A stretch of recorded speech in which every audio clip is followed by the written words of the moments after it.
প্ৰকৃততে ৰাজ্যত জেহাদীৰ নামত হৈছে কি?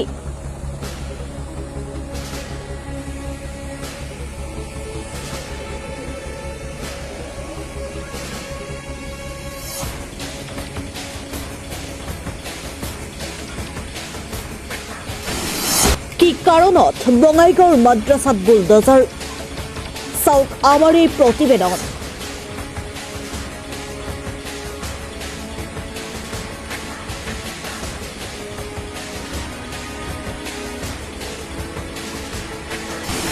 বঙাইগাঁৱৰ কাবাইতাৰীৰ মাদ্ৰাছাত চলোৱা বুলডোজাৰ সম্পৰ্কীয় এই নিৰ্দেশ পত্ৰখন চাওক।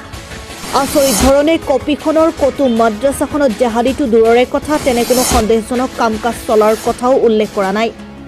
গ্ৰেপ্তাৰ কৰা শিক্ষকজনৰ বিষয়েও একো উল্লেখ নাই। চৰকাৰৰ মতে ভূমিকম্প হ'লে বিল্ডিংটো ভাঙি যোৱাৰ ভয়, ফলত আশে পাশে থকা লোকৰ প্ৰতি ভাবুকি আনিছে। দুমহলীয়া বিল্ডিং এটা, তাকো নতুন।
News Desk Report, Independent Home 24.